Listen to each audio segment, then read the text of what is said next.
Greetings and good morning to everyone's Ori out there. I am Makan Anjuola of Ori or powerofori.com. I want to thank everybody for the support y'all have been giving for this project that I am embarking on for Power of Ori podcast, where I'm sitting down with people within the tradition that I respect. I've had conversations with that were pretty interesting, and I think that they would bring a very needed enlightening perspective to the concepts of Ori, um, based upon their studies and based upon how they practice Ifa. So today I have my brother. We're not from the same mother, but the same older, I sure. right? My brother, uh, Awoniyi Makanjuola. Makan Anjuola, I right? sure. Yep, that's correct, Benny. There you go. Um, of course, y'all know me. I am mocking Juola, but it's similar, a little different, but the same. hmm Um, thank you, brother, for joining us today. No Appreciate problem. My pleasure, brother. My pleasure. you. All right. So we already got the name out the way. So Mr. Mak Anjuola, do me a favor. Tell me where you from again. I forgot. You told me before. I was born in Cincinnati, Ohio, raised in Mhm, Minneapolis, mhm. Indiana. Um, and yeah, spent most of my primary years in Indianapolis. So So I'm, Midwest, I'm a Midwest representative through and through. my brother. All right. So, um, how long you been in this practice we call Ifa? Um, I would have to say since about 2013. Well, I would say more so like 2014. 2013 is when I first started um, studying percussion. Excuse me. Um, Had a long night last night, but started studying percussion in 2013, and in Mhm. 2014 I was initiated to the Ayan or Anya brotherhood in the Afro-Cuban tradition. So I say that would be my um, really introduction or really jump into it is because that was the first ceremony I'd ever had. I didn't receive hand to be fire or warriors or anything like that. So that was my first big, like I don't know what the hell I'm doing. You know what I'm saying? Or actually, before that, I got my legs, but yeah, that was the biggest like this shit is real, type of feeling. Or I'm actually taking you know, a super committed step. Mhm. And your road to E5, was it? Um, do me a favor, explain your road to it. How did you come to it in 2013? So that's a great question. Actually, I think I was maybe a couple years out of retirement from the NFL, and I went to, I'd been kind of floating around in Indianapolis. I started some businesses. I ended up moving down here to Atlanta, and just had been uh, really just trying to move forward and run my business and grow a business, and nothing was working out. And so um, I was actually at the library, and I ended up sitting next to Mama Yeye, which you know, and a lot of people in the community know. But we got on the level where we were talking, just about life and things that are going on and everything. And she was like, "Honey, you need to go get a reading with Ifa." Mm. So that was really my first, you know, touch of it. I had my first divination, first ebo of something that needed to be done. But the real big thing was that Omayan ceremony. So, but I've been here um, since 2007, and yeah, I wanted to know. I was I felt like there was nothing else I could do to try to get to where I needed to be, and it was just like, go do this. So I kind of went head first. I didn't really think about it. I didn't do any research. I didn't do any study, anything. I just literally just jumped head first into it. When you say jumped in, you just got initiated right away? No, well, I mean, like most people, after they get their first divination, most people are like, okay, well, what I got to do next? You know what I mean? Mm-hmm. People are like very, very rushed into it, or some people are like, um, I need to study. I need to learn a whole bunch more. I was a person who was just like, what do I need to do next? You know, I was trying to do something to change my life. You know, So when did you actually get initiated then? I got initiated in 2016. So that's when I went to Havana, Cuba. So yeah, I had a very short jump from the time that I started to to initiation. So it's about roughly 3 years. You know, Mm. Mm. yeah. So I Was that went there. Ifa or Orisha? Say it again. Was that initiation to Ifa or Orisha? Initiation to E5.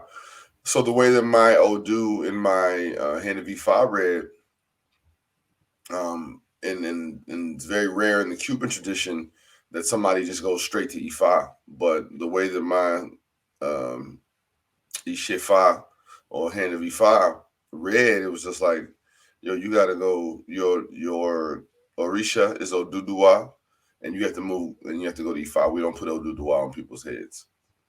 So it was literally like a beeline.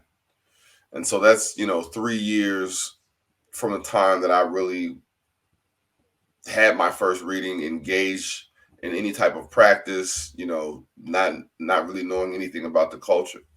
So I just kind of, went head first and like, well, figured out, along the way, you know. Mm. And so a little bit of good to that, a little bit of bad to that, Mm. So a lot of, I mean, it got me to where I needed to be, but definitely, um, you have to vet who you're going down that path with. So you practice more Santeria or Yeah. So more on the look at me side of things. The cool thing is that I have, ton of Asheshe Babalao friends, so they kind of consistently teach me, the aspects of Asheshe ritual, So it's like my goal is to be even handed in both, you know what I mean? Mhm. To know both sides, at least the basics of, you know, ceremonies and rituals and things of that nature. Because I see a lot of similarity, but yeah, but I come from the Lukumi side of things more so.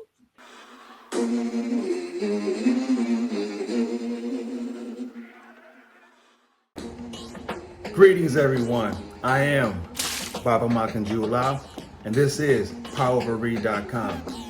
Did you know that every Sunday at 11 a.m. Eastern Standard Time, we host a brilliant discussion on Ori called Good Morning Ori? If you would like to join us this Sunday, please go to our website, PowerOfARead.com, and register at the website. And every week, you will receive the link to attend Good Morning Ori and join the discussion on Ori. We have different topics every Sunday. We're at about our 130th episode. We've been running them for 2.5 years now. So we want to invite you. Bring a friend, bring someone. If you really want to be a part of the Good Morning Ori discussion every Sunday, please, including this Sunday, please go to powerofaread.com. Click right here, powerofaread.com, and register right now. I am Baba Makan Anjuola, and this is powerofaread.com, and I hope to see you this Sunday at Good Morning Ori. Ashe.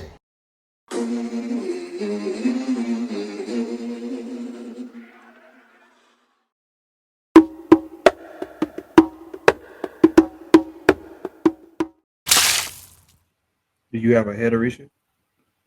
Do I have an iteration? Head Orisha. Yes. So my head Orisha is Oduduwa. Mm-hmm. So it's like it's interesting. It's interesting because they checked to make sure that it wasn't Obatala. You know what I'm saying?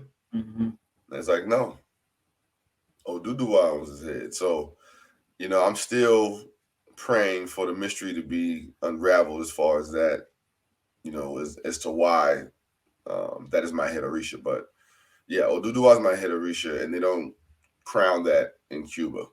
Go straight to Ifa. Mm-hmm. For the sake of the people watching this who may not understand what Duduwa means, what is that? Explain that for the people. Oduduwa. Um, so Odu, of course, it's like the Odu refers to womb. Dudu refers to dark, um, or to darkness. So it's like something dealing with the dark womb, like did almost dealing with Odu. But I don't know the exact translation of Oduduwa. But I do know um, that he holds the that. I mean, not only is this a Orisha, but this is an actual literal figure that lived. That actually was the king or the founder of Ileife. So um, it's been a little bit hard to try to understand where that fits all in the scheme of things. You know what I'm saying? Mm-hmm. It's just been a little bit hard to okay, well, who is Oduduwa? What is what are the metaphysical aspects that it represents? What are what's the historical aspects? But over time things should be unraveled. You know what I mean? As far as the deeper understandings. Mm-hmm. I've heard this concept a lot since I came to Atlanta. Hmm. Now, what I'm talking about is the head Orisha concept. Hmm. I'm still trying to wrap my head around it. Mm. Um, Trying to get to understand or